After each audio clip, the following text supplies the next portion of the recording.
ukabona sura uyubatse kigira ishusho, ugasanga umuntu aragenda ntagwa mico wamwita, kandi baramuremye n'abari muri amateraniro, ariko ibije bitagira iki ishusho. Mwese muri aho ejo muzajya mu kazi, niyo mpamvu mugomba gutahana intashyo zivuye mu ijuru. Uyu munsi muratahana intashyo zivuye mu ijuru. Uyu munsi muratahana intashyo zivuye mu ijuru. Nange ndazitahana, ntabwo mvi Nyarugenge ntabonye intashyo zivuye ku Mana. Ndatahana intashyo kandi ejo nzaba nzifite. Ndagera Gisenyi hari ibintu bishyashya bibaye. Iri torero riri mu Imana na Yesu Kristo ari hano, ari gukurikirana ibiri kubera, kandi ntabwo ni kumubeshera. Ajya hishusho bitagira ishusho, ajya afata umuntu akamuvana mu mwanda mu ivata akamukurayo akamwicazanya n'ibikoma. Ubwo Evode ubwo nta kintu wibutsa, ariko uribuka ha hantu nijoro turi ahantu na wa muntu ntavuze kwa kundi. Ni ukuri Imana ntabwo ndi kwibeshera. Hano hari abantu bazi Imana, babonye Imana ifata ubuzima bwabo ibuha icyerekezo. Evode urabyibutsa, ariko ka kantu wagendagaho uracyakibuka? Uribuka nijoro turi ahantu na wa muntu ntumwibutse? Uribuka amakuru ase w'igicuku uraruturimbisha bugacya, tuzi uko nari imeze ntunzi, none ntubona hondi igibiha ishusho. Rero uramugabo turaziranye nawe, twabaye amajoro turayihamagara. Maze icyo nakundiye Imana, nubwo yaba itarakingura ibiri no kuvuga, mu gihe ritarakuraho urugi yaravuze ngo ndakuzi, nkuzi izina, nzakujya imbere ataringaniye. Ikintu ntajya nkora, ikintu cyananiye sinyankigishaho. Ngiye nigisha ikintu nakoze ngasanga kiremera. Ngiye rero uhagaze imbere yanyu, ndi umugabo umaze imyaka mirongo nkora komande ku Mana ngatumiza, icyo ntumisha kikaza. Umwuka wera agira agahinda, nuko baramubwiye ngo umva Mwuka Wera, ibyo kuvuga ngo itorero ntirizaza byo ntibirimo, uzagenda urwane nabo tubona ubagejeje mu ijuru. Ni ukuri tuzajyayo. Haleluya! Ntago bizanga. Ibi bintu turimo nibyo birafatika. Itorero rizataha, bera bazazuka. Ibi bintu bimaze iminsi binakora. Iyi proje yo kuzuka no kuzamuka byarageragejwe, bigaragara ko bikora. Eliya yazamutse ku manywa, ni ukuri yarazamutse ari kumwe n'umutangabuhamya witwa Elisa, baratandukana aragenda. Abera bazagenda, bamwe ari bazima.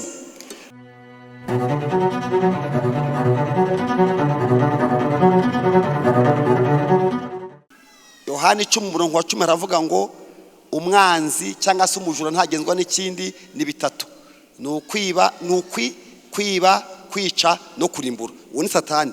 Ibintu rero Satani arica, Satani ariba, Satani ararimbura. Ubu hari ibintu Satani yabibye, murangije mu muhimbabaze muri yakira, ariko hakaza kuza undi muntu wa kabiri akavuga ngo ariko ngeweho nazanywe no kugira ngo intama zone ubugingo bungana gute bwinshi.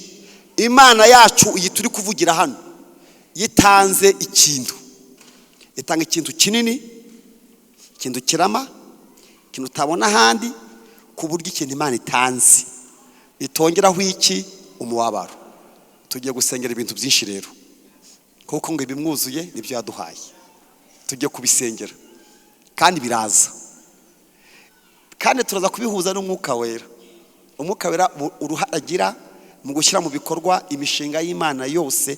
Ikintu cyose umuntu asengeye kikaba kigomba guhesha Imana icyubahiro, Umwuka cyumva vuba akagishyira mu bikorwa. Umwuka Wera rino ngo ashyire mu bikorwa imishinga yose y'Imana, ashyire mu bikorwa amagambo yanditse muri Bibiliya, ashyire mu bikorwa ibyo wasengeye bihesha Imana icyubahiro.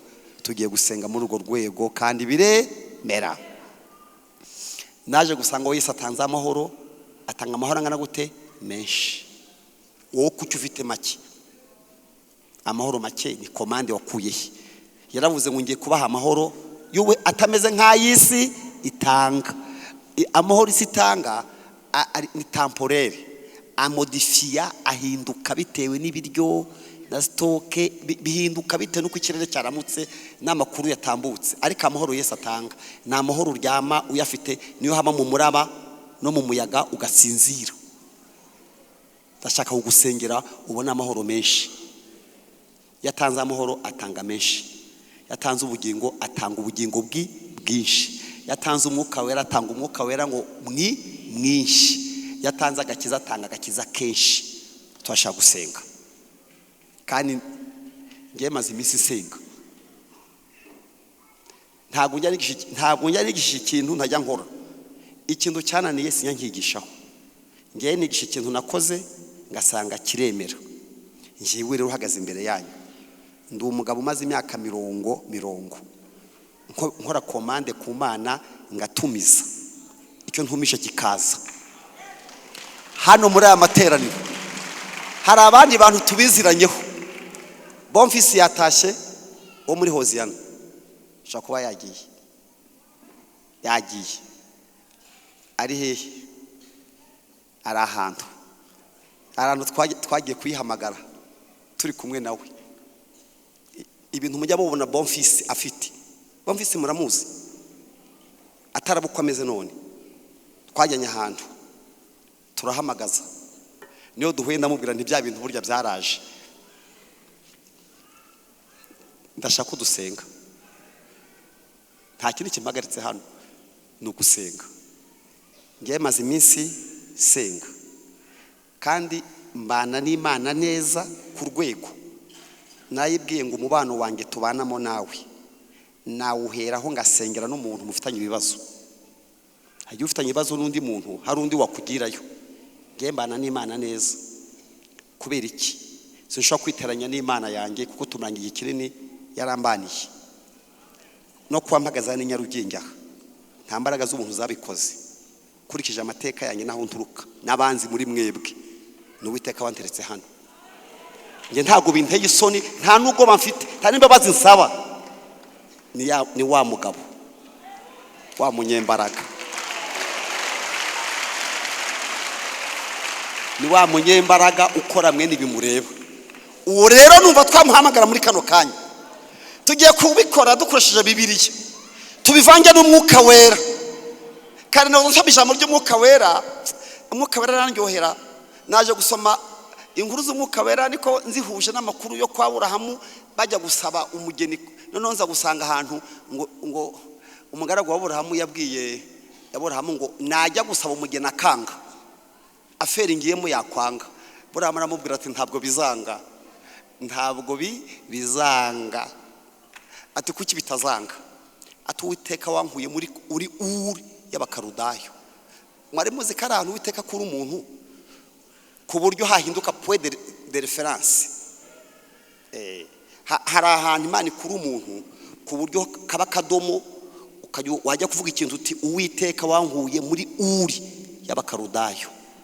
Azohereza mareka we azakujya imbere. Umugeni ntabwo azanga. Aferi umwuka barafite mu itorero na aferi idashobora kwanga. Niyo mpamvu umwuka agira agahinda nuko baramubwiye ngo umva mwuka wera. Ibyo kuvuga ngo itorero ntirizaza byo ntibirimo. Uzagenda urwane nabo tubona bagejeje mu ijuru. Nukuri tuzajyayo. Haleluya! Ntago bizanga. Ibi bintu turimo nibyo birafatika. Itorero rizataha bera bazazuka. Ibi bintu bimaze iminsi binakora. Iyi proje yo kuzuka no kuzamuka byarageragejwe bigaragara ko bikora. Eliya yazamutse ku manywa.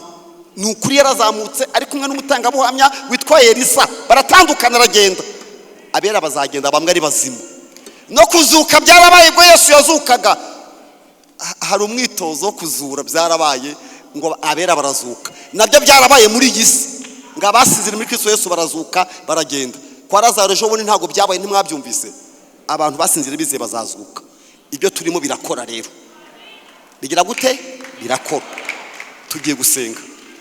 Ibintu turimo nibyo. Imana iri muri amateraniro iri kumwe natwe, yaba abaturutse Rubavu n'abanyamugi wa hano Inyarugenge. Tugiye gukora komandi. Utiteguye gusenga arasohoka ajya gufata akayaga hanze, niturangiza bagiye kuririmba aragaruka. utaza gusenga araba ari umwanzi wacu, aba ari kutugambanira. Uwo muza gusanga atavuga mubwire muti wowe uri umugambanyi, ndi hukure. Mbese ndagira ko tugiye guhamagara Imana.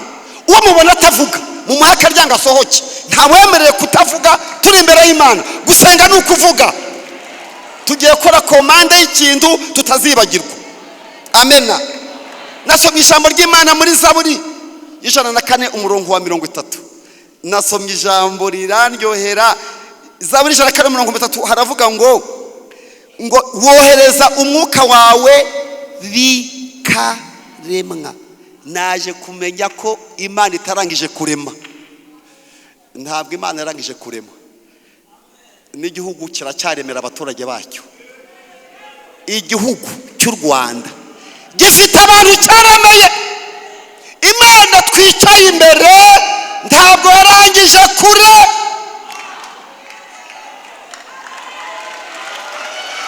Kandi igiye kurema.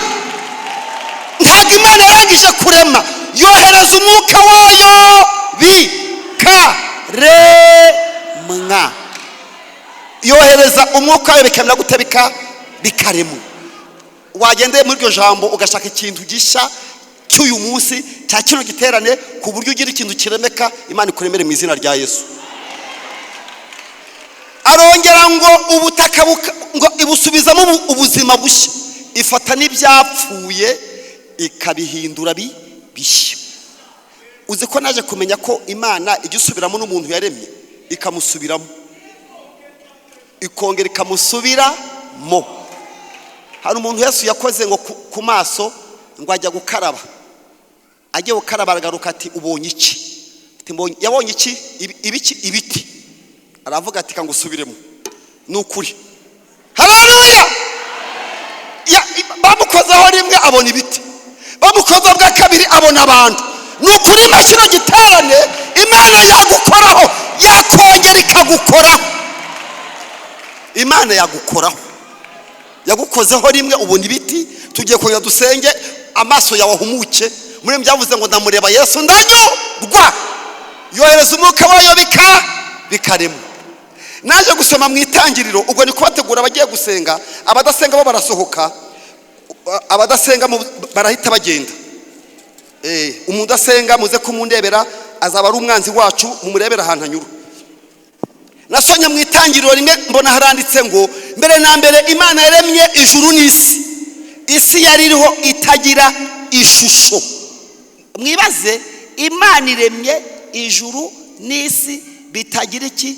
Ishusho. Mu Gifaransa baravuga ngo ni sans forme, itagira forme. Ukabona ikintu kitagira ishusho. Dufite abantu bubatse ngo aho kubona sura uyubatse kigira ishusho. Ugasanga umuntu aragenda ntagwa micyo wamwita. Kandi baramuremye nabari muri amateraniro, ariko ibije bitagira iki? Ishusho. Hari indirimbo nkunda ari kwirimbye hano, wenda banza bakureba nabi, iravuga ngo araza azura ibyange byapfuye bigira gute? Bibaho. Ntabwo mwamumvise? Ngo ajya agenda ngo arunguruka mu madirisha ngo yumva amashimwe n'abandi batamba. Ngo abandi bagira gute? Batamba. Ngo agapfana amasezerano. Niyo mpamvu kino giterane kirimo umwuka wera. Ibyo tugomba gushaka ishusho bikagira iki? Ishusho. Ugasanga ibintu byawe ntibigira ishusho. Ngo noneho bitagira ishusho, umva ukuntu umwuka bigenza. Yagiye guha ishusho itorero, yagiye guha ishusho ubuzima bw'umuntu, yagiye guha ishusho ibyamamo. Dore ukuntu bigenda. Kandi ejo muzajya mu kazi. Abantu mwese muri aha ejo muzajya mu kazi. Niyo mpamvu mugomba gutahana intashyo zivuye mu ijuru. Uyu munsi muratahana intashyo zivuye mu ijuru. Uyu munsi muratahana intashyo zivuye mu ijuru. Nange ndazitahana. Ntabwo mvi Nyarugenge ntabonye intashyo zivuye ku Mana. Ndatahana intashyo kandi ejo nzaba nzifite. Ndagera Gisenyi hari ibintu bishyashya bibaye. Iri torero riri mu Imana na Yesu Kristo ari hano, ari gukurikirana ibiri kubera. Kandi ntabwo ni kumubeshera. Ajya hishusho bitagira ishusho. Ajya afata umuntu akamuvana mu mwanda, mu ivata akamukurayo, akamwicazanya n'ibikoma. ubwo Evode ubwo nta kintu wibutsa ariko uribuka ha hantu nijoro turi ahantu na wa muntu ntavuze kwa kundi ni ukuri Imana ntabwo ndi kwibeshyera hano hari abantu bazi Imana babonye Imana ifata ubuzima bwabo ibuha icyerekezo. Evode urabyibutsa ariko ka kantu wagendagaho uracyakibuka uribuka nijoro turi ahantu na wa muntu ntumwibutse uribuka amakuru ase w'igicuku uraruturimbisha bugacya tuzi uko nari imeze ntunzi none ntubona hondi igibihe ishusho rero uramugabo turaziranye nawe twabaye amajoro turayihamagara maze icyo nakundiye Imana nubwo yaba itarakingura ibiri no kuvuga mu gihe ritarakuraho urugi yaravuze ngo ndakuzi nkuzi izina nzakujya imbere ataringaniye inzugi z'ibyuma nzaguha ubutunzi buhishe. Amen. Ntabwo tubeshera iki Imana dufite ibihamya by'ibyo wakoze bituma duhora muyiririmbe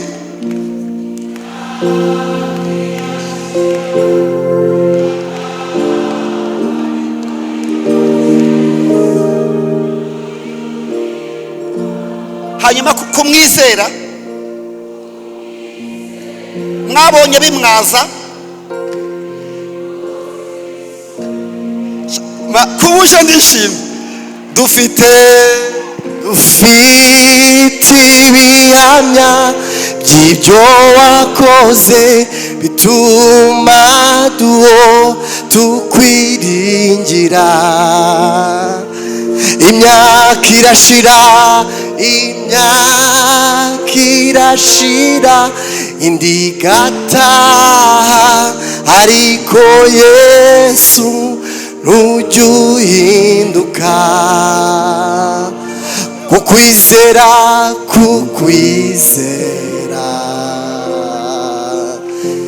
ibidukoze isoni dufite ibihamya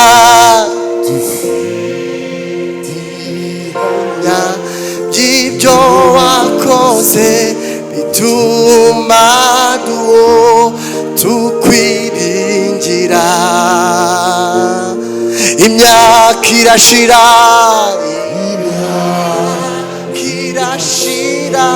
indi igataha ariko Yesu ntujya uhinduka. Kukwizera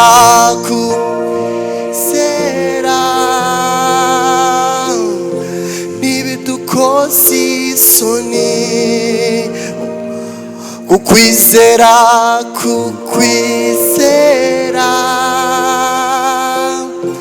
ntibidukoze isoni. Amen. Ntabwo nagutumyeho ngo uze kuririmba, nagutumyeho nibuka ahantu twari kumwe nawe kandi twari turi kumwe umeze nabi. Uyu mugabo twabanye ahantu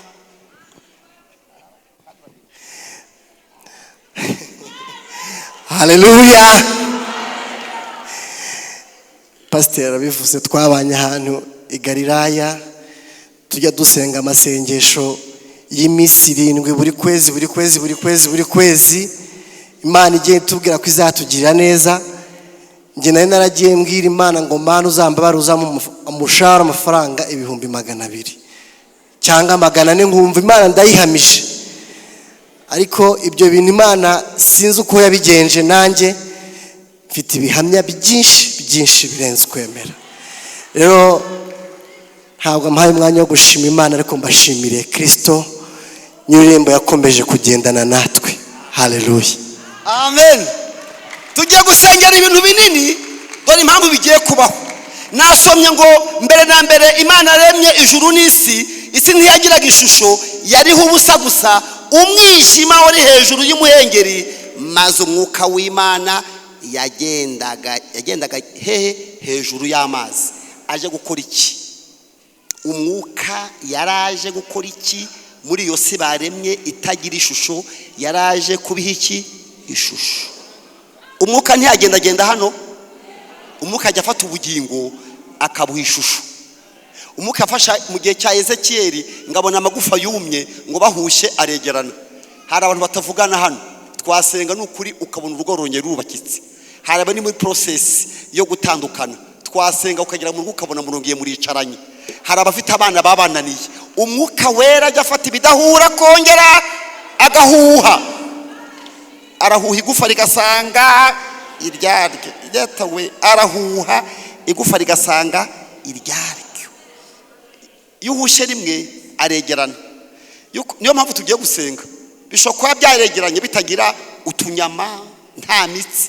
Ahushe bwa kabiri hajyaho imitsi, hajyaho n'umubiri. Yongeye guhuha ngo hajyamo umwuka.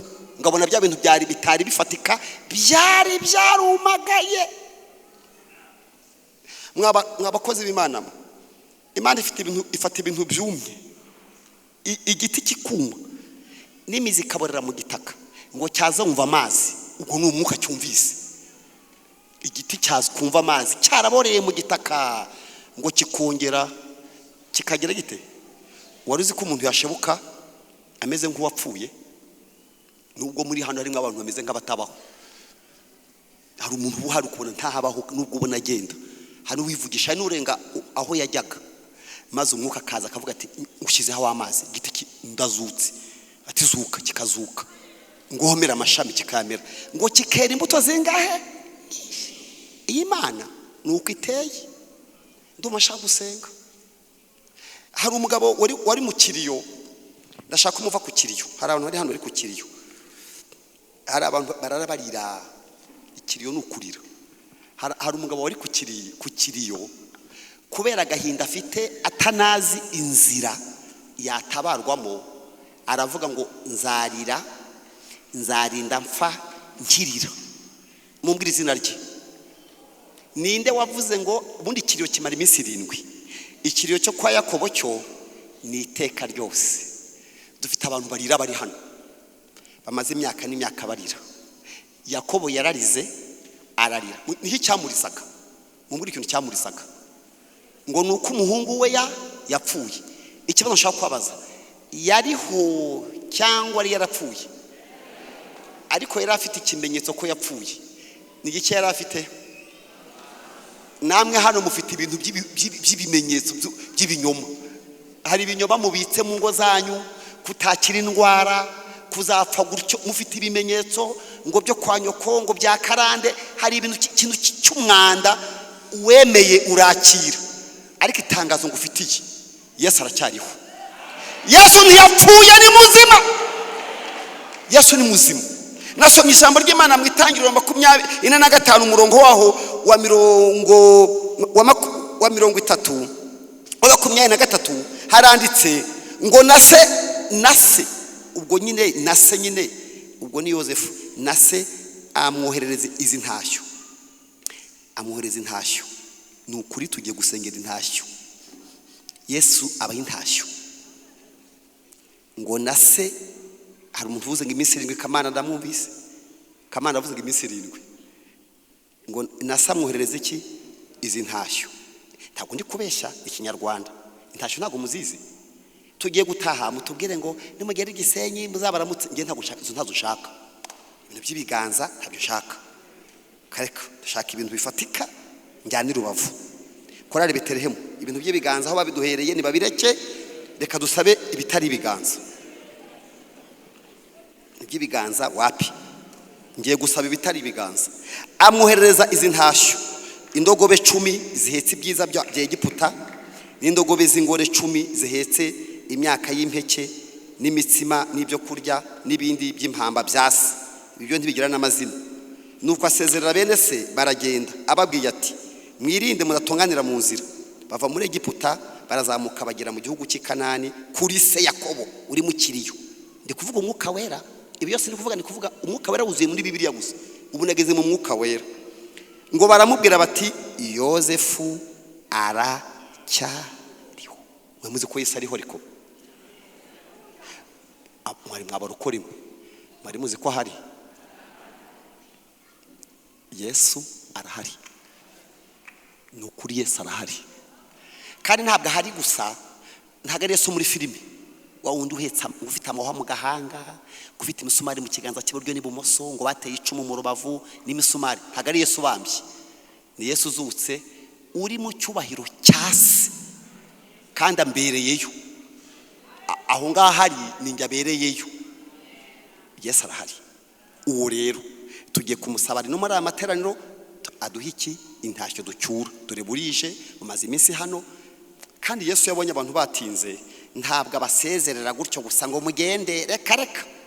Bigeze hari abantu ugeze bicara bameze nkamwe ngo bwije, aravuga ati rero baraga Igisenyi reka batahe. Yesu aravuga ati ko mbona banashonjera. Ibaze Yesu umenya ko abantu bashonje. Ibaze Yesu umenya ko umuntu afite amadeni. Nigeze mba mu ideni, ngewe nigeze mba mu ideni, wasanga ari undi muntu nawe uririmo kano kanya. Hari umuntu wampaye ideni ryitwa Rambere, murarizi? Ararimba, ari amafaranga aragatsindwa, banza agira ikintu cyaherekeza. Abantu bayafata bafite aho bazavana ubwishyu. Nange yarayampaye rero, amaze kuyampa mubwira igihe nzamwishyurira. Itariki igeze sinayabona mbona inyungu, ndazimuha, umwaka urarangira, ayo yampaye ndangiza kuyamwishyura nishyura inyungu zonyine. Mbona ni dayimoni yaje wanjye, kuki mbona inyungu simbone kapitali. Ndavuga nti iki kintu kitava iwanjye mu rugo, ndagikubita mu masengesho mfata 3, mbwira Imana ntihubije ukuri, ntabwo nzishyura ideni rizanjyana kuri. Byarankenesheje, uzi kwishyura inyungu buri munsi kandi Rambere abari menshi. Narasenze, maze gusenga namenye ko n'amafaranga inarahari. Ni ukuri namenye ko inahari. Naje kumenya ko hari umunsi abigishwa Yesu barimo amadeni ngo y'imisoro, babafatira kuri bariyeri bati ntimurenga hano Yesu n'intumwa zawe. Baturemera kuri imisoro ati nyirimo, ati ishyura rero. Ati reka ntume umuhungu wanjye kuri banki. Atuma Petero kuri banki. Ntabwo mwabimenye ko yatumyeyo? Amutumayo ngo arahura n'umwagenti cyangwa umukashiya. Iyi Mana ni twicaye imbere. Iyi Mana yagutumaho. Iyi Mana mubona turi kumwe na Yohana iza utaha ngo ati umwagenti wanjye ari banki iri ati ni ku nyanja. Ati ndahurirayo n'iki? Urahura n'ifi itameze nk'izo usanzwe uzi. Iyo umva iyo fi ntiribwa. Ubwo mumve n'ifi itaribwa kandi irayazana. Ni ukuri Yesu yarayibwiye ati umva Gerard, hari umukozi wanjye witwa Petero, babafatiye amadeni yo kudasora. Genda rero umushyire imisoro yabo yose, amafaranga yafate. Ifi aho yakuye ntuhambaze, sinashinzwe. Icyo nshinzwe nuko nyabona. Imana yacu inzira kuburyo utamenya uko ibigenje. Ibi mbabwira nta mwanya usoma Bibiliya mfite kuko bwije. Ageze ku nyanja ahura nayo, igira ngo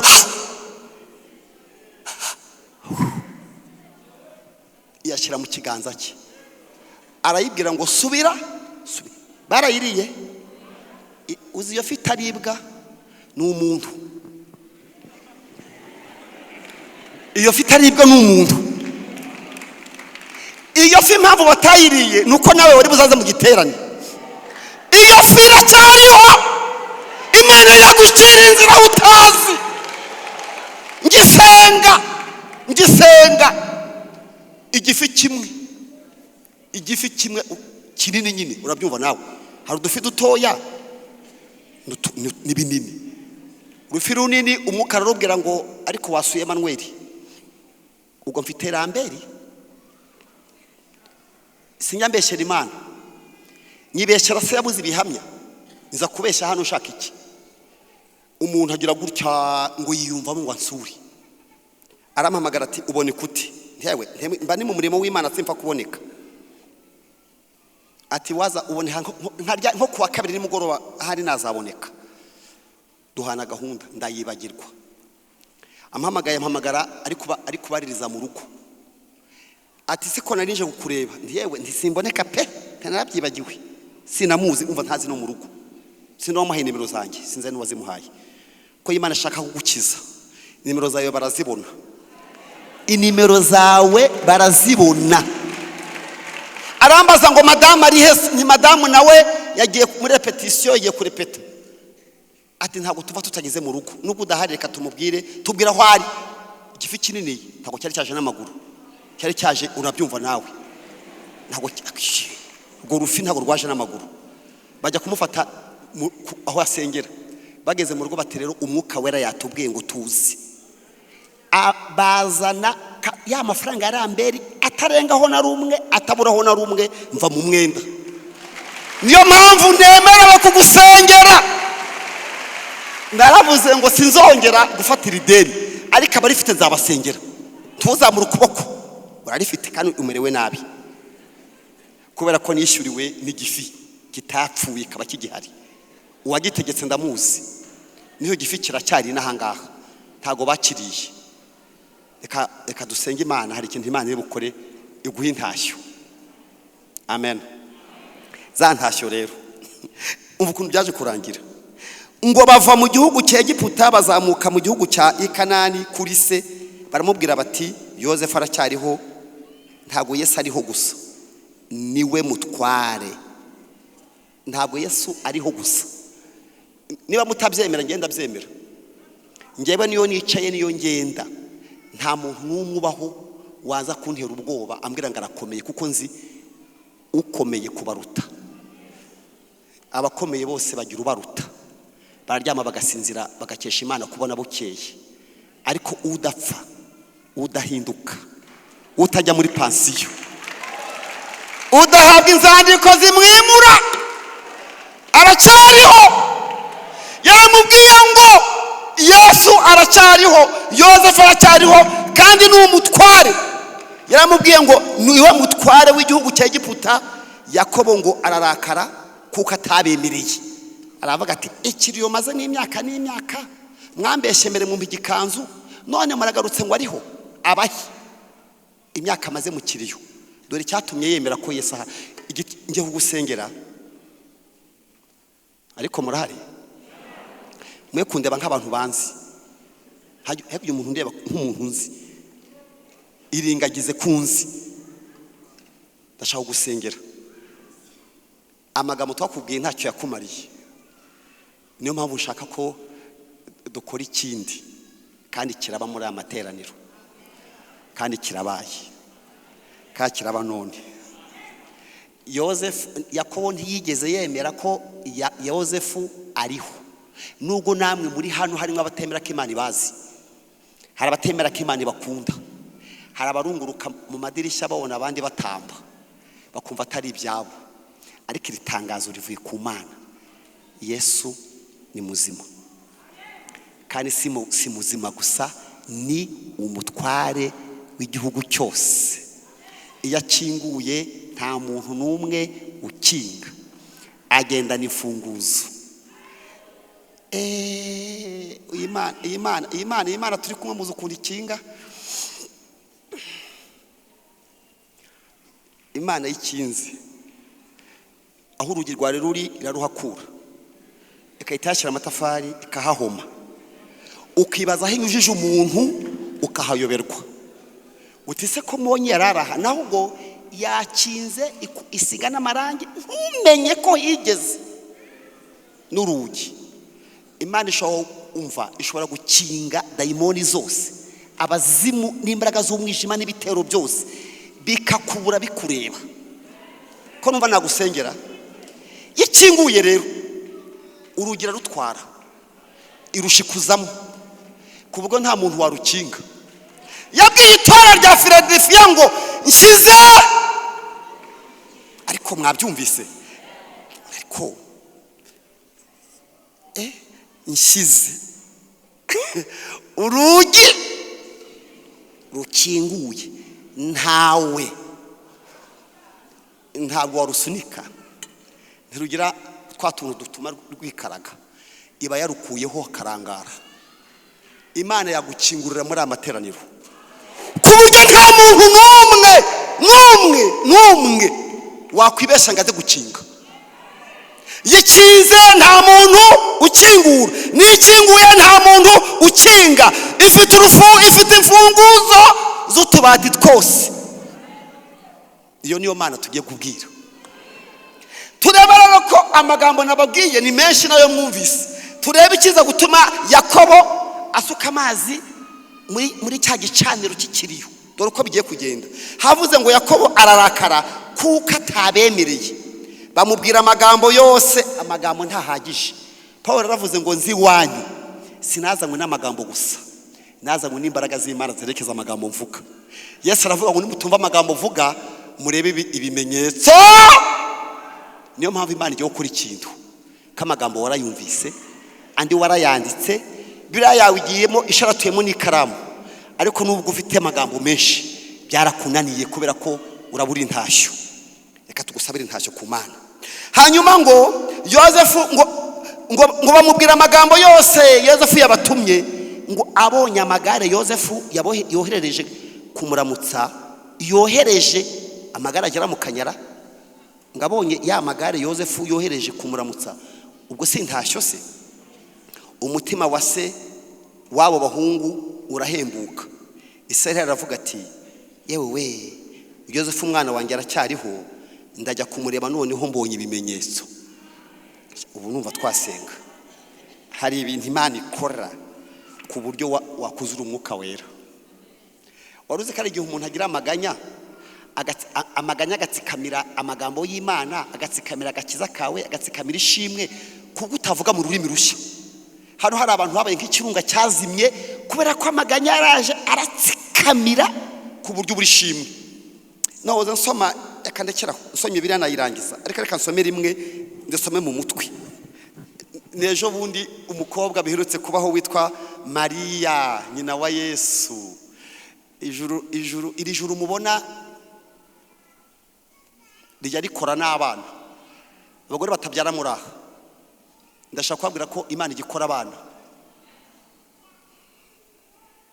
Imana igikora abana, gukora ikamutereka mu nda. Imana irutse gukora projet yo kuzana Yesu ku isi, igiye kumuzana isanga uburyo bwo kuzamo nuko avuka. Isanga umukobwa w'umuziranenge w'imfura umukirisitu w'umurokore witwa Mariya wasabwe na Yosefu. Marayika rero ukomeye, hari marayika w'Imana ujya uzana ubutumwa. Yo marayika Gaburiyeli aje, ubutumwa bukomeye cyane, ni minisitiri w'ububanyi n'amahanga, ajya kuvuganira. Mbese iyo minisitiri Gaburiyeli aje biba byakomeye. Ndumva kwiye no kuza muri amateraniro. Gaburiyeli yaje abafite message idasanzwe. Iyo haje Mikayire abaje kurwana, ariko Gaburiyeli abazanye ubutumwa. Ati urahuhiriwe we. Mariya atumviye undamukanyo ntisanzwe. Ati mfite ubutumwa rero. Atumva ukuntu Uwiteka avuganye nawe. Ati umwana azasama inda, azabyara umuhungu, uzamwite Yesu, niwe uzakiza abantu ibyaha byabo. Mariya ati kuvuzemo kubyara ubwo ni bwa bukwe mfite se mu kwa 12? Atoya. Ati ni umwana uzavuka udakozwe muri komande zina hangaha, bigiwe mu ijuru, twanze kugutungura kugira ngo utaza gusama inda utamenye uko bigenze ko wanayikuramo. Aravuga ati sibyo bibaho. Kamabwire Imana ishobora gukora ibintu bitabaho. Utabonanye nyoko, utabonanye so na mwene wanyu. Igituma muhangayitse nuko mutumbira umuryango umwe. Ufite akaryango aho ureba gusa ngo no bizanyura. Reka da. Imana ifite indi miryango utanakomanzeho. Wajya ukomanga udodora, uhamagara, utinda ku bantu. Hari undi muryango Imana yakingura utigeze ukomangaho. Imana ifite imiryango iri vierge, itarigeze ikingurwa n'umunsi n'umwe, harimo n'uwawe. Ku rutonde rw'abantu Imana igirira neza kino giterane nawe urimo. Maze aramubwira ati yaramubwiye ati nyine ino ntibibaho, ariko hari bijya gusa nkabyo. Yaramubwiye ati wabuze umuntu yitwa Elizabeth, ati ni masenge, maze ati harya ni gute bamwitaga. Imana igihindurira abantu amazina, ngo witwaga ingumba. Umve uzi ko n'Imana izi ukuntu abantu twita. Imana iza amazina bakwita. Uwitwaga ingumba muri quartier ubu afite yangahe? Ya 6. ati se byavuye he? Ati rega nta jambo Imana ivuga ngo riheri. Ati nushaka nutemera ibyo mvuze jya gusura Elizabeth urasanga twite, nubwo wenda afite umusaza babana ariko nabyo nibidashoboka. None se mubigenza mute mugiye kubikora? Baramubwira ngo umwuka wera azakuzaho. Ngarutse ku mwuka wera. Umwuka wera imbaraga zisumba byose zizagukingiriza. Cyo gituma wowe uzavuka ze tumwana w'Imana. Umwuka wera ni ushyira mu bikorwa bidashoboka. Twasenze rero. Muri mwese hari umuntu ufite ikibazo ariko ufite undi muntu Imana yagikemuriye. Une Elizabeth wawe. Ikibazo ufite Imana igiye kugikoraho kandi ntago iri mu stage. Stage ntago Imana ari umustageri. Ikintu Imana igiye gukorera hari Elizabeth muturanye cyabayeho. Niba Elizabeth utamufite uzunyegeri, uzunsange nkubwira ibintu bifatika by'ibimenyetso biri tangible utaga impaka. Nkwereke inda ntwite ntari nkwiye kuba nyifite. Ikintu Imana yakoze ku buzima bwanjye, hari ibintu Imana igirema bitari bihari. Ndumva twasenga rero. Tugiye gusaba intashyo kugira muve ku kiriyo. Ntago mwemerewe kurira Yesu ari muzima, ntibyemerewe kubura ibitotsi. Hari n'abantu bari hano barwaye bafite indwara barabandikiye ngo ihebere ntabwo uzakira, byararangiye. Mva nkubwire ntago ari Imana bivuze, ntago ari Imana bivuze, byavuzwe na muganga wakuvuye. Impapuro ziri ku musego wawe ntago ari Imana yazanditse, izanditswe na muganga kandi nawe ntiyakubeshye kuko ntabyo yashobora. Ariko ushobora byose ari hehe? Ari hano.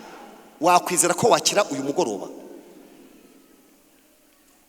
Muri muzi ko gukira ko gushoboka muri amateraniro. Tugiye gufata abantu rero batiteguye gusenga baye basohotse.